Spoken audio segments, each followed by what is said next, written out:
Hi, I'm Jordan Rios and I'm going to teach you how to use a French press. This thing is a lifesaver. If you're ever stuck in the woods and you have to make a fire or something like that and you don't have electricity or anything like that to microwave water, which you can use, you want a French press if coffee is a must-have, unless you have one of those things that you put on the stove top or you can put on the fire.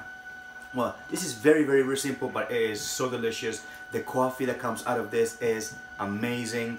I'm not showing you the brand name because the brand name doesn't matter. It does not matter. So I'm going to show you how to use this and how to make amazing coffee in a French press. I have here three kinds of coffee. I have Bustelo, which is actually not Bustelo. I'm just using the can because my sister-in-law sends me amazing coffee from Ecuador all the time, and I put it in here to keep it fresh.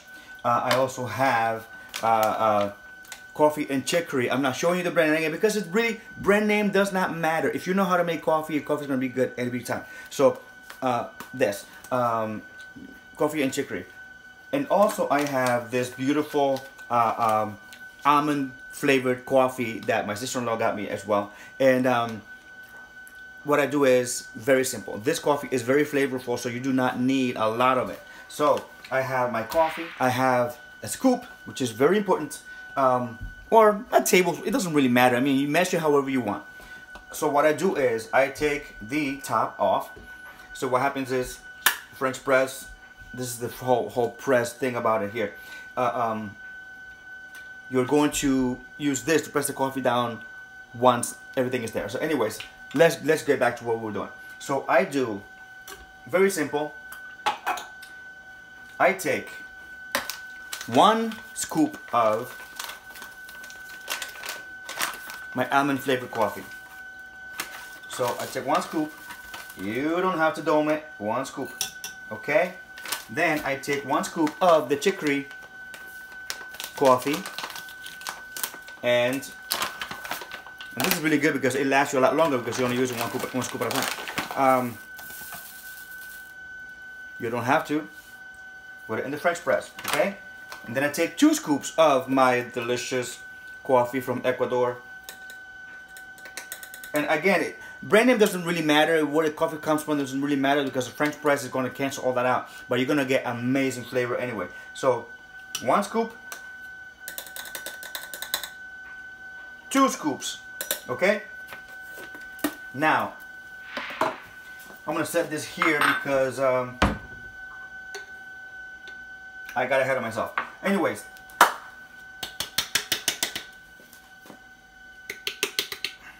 doesn't matter. One thing I do, I use the French press itself to measure what I'm going to boil. You want to boil your water. Some people say you can use a microwave. You can. It's okay to heat up the water. But you cannot put this in the microwave, okay? Because you're going to damage it. So I'll take the same thing that I'm putting in the water, and I use purified water every time because you get a better flavor from your coffee that way. If you have only tap water or you don't have access to purified water, that's fine. Tap water is good as well. And this is going to be a little... So I measure how much coffee I want to drink. And I put it, I measure in the French press, and I put that into some kind of saucer, and I'm gonna set that to boil, and make sure that the burner that you use is about the same size of the bottom of your pot. You do not want to put your pot in a burner that is bigger than the pot because it's going to damage it. So set that up, and I'm going to make it boil. I'm gonna set it to boil. And we'll be back and we're gonna make some coffee. Okay, the water is boiling. Turn it off. Now I'm gonna take the water, we're gonna put it into the French press. Just pour it all in there. Now whether the water is a little bit dirty from before because I made that boo-boo, but it doesn't matter. It just shows that you can make great coffee regardless, okay? Set this back on the stove. And now, the important thing about French press is this, okay? You take your water and your coffee that is in there. Use a plastic spoon and stir it real nice. Okay, get that nicely mixed in there, okay? And that is going to allow the coffee to get infused in all that water. Now, take your French press. You see that it has little ridges here. That's for pouring, okay?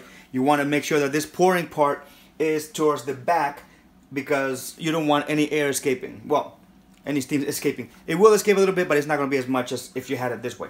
So we're going to set it here and just leave it like that. Leave it up for about 5 minutes, and that's how long it's going to take for that to boil. So for that to for that to get infused, and you're going to have the amazing perfect coffee. Now, a really cool thing that's going to happen is